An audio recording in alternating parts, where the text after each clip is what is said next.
Hello, friends. It is September 22nd, 2021. I'm Cole, and I'm here with another midweek message from Selkirk United Church. Some sad news this past week. I heard last week that author, theologian, Bishop John Shelby Spong passed away on Sunday, September the 12th. He was 90 years old. Spong was a retired American bishop of the Episcopal Church. He was a liberal theologian who wrote about a fundamental rethinking of Christian belief away from theism and traditional doctrines. He was a champion of LGBTQ plus clergy and women clergy. Bishop Bonnie Perry wrote about him, calling him a mentor for her and many others. She said that he made sure that any church in his diocese that was searching for a new priest interviewed at least one woman candidate. And that put him light years ahead of the other leaders in the Episcopal Church at that time. That was many years ago now.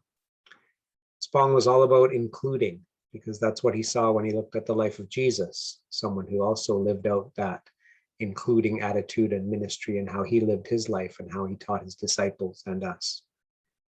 Spong wrote a number of books, starting with Living in Sin, A Bishop Rethinks Human Sexuality, that challenged many conventional beliefs that biblical writers and authors and thinkers and theologians had long considered true. He challenged those traditional thinking, followed by another book called The Sins of Scripture. Two of his other books that particularly shaped my thoughts on theology and Christology, were formative in my thinking about interpretation of Scripture and Christianity in general, were called Why Christianity Must Change or Die, and another one that's probably more famous and maybe more popular with some of you, Rescuing the Bible from Fundamentalism, a bishop rethinks the meaning of Scripture. I was looking for that book on my shelf actually the other day and I couldn't find it.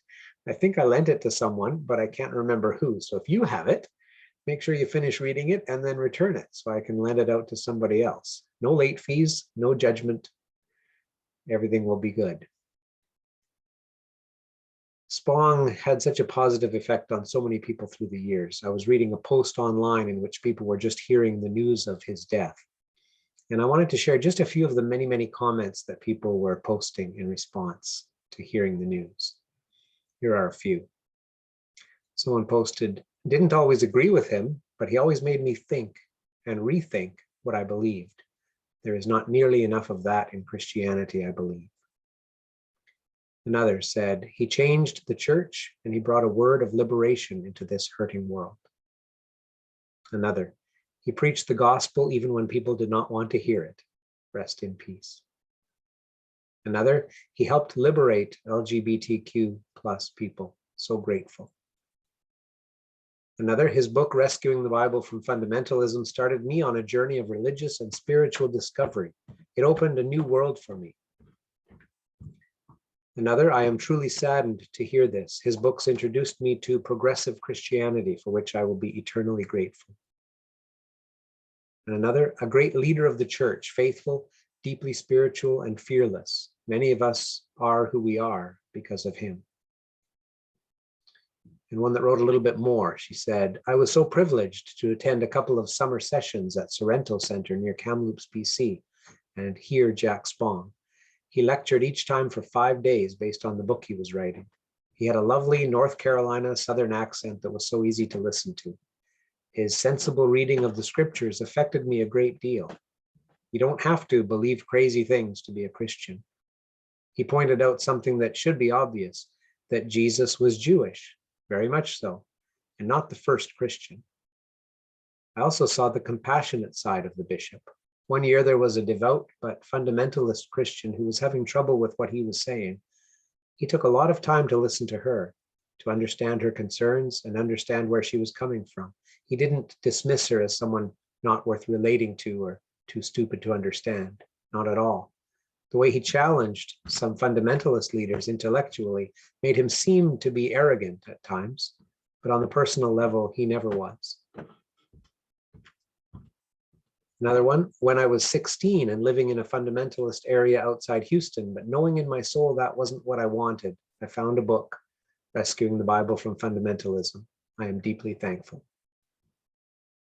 And one more, Growing up non-religious, I loved reading him and seeing him being interviewed because he had a perspective and a way about him that I didn't encounter in my everyday experiences with religious people.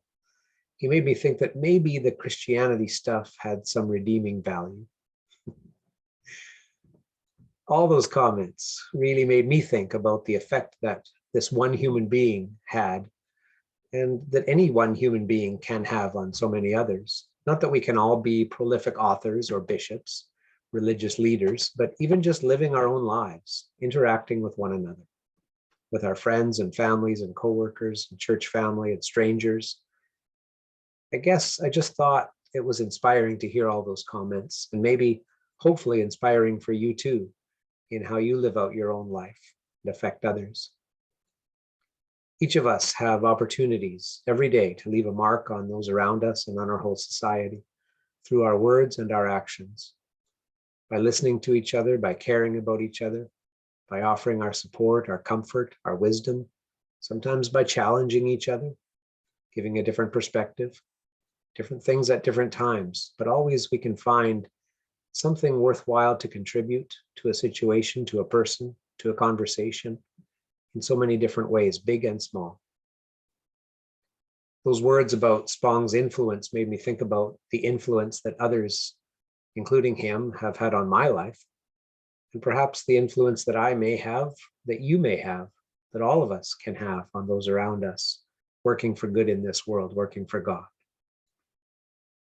So this midweek message is in honor of John Shelby Spong, his life and his work, but it's hopefully also an inspiration to the rest of us, our lives and our work, as we influence those around us as we journey on. May God be with us as we do so. That's it for today. Thanks for watching, and I'll see you next time. God bless.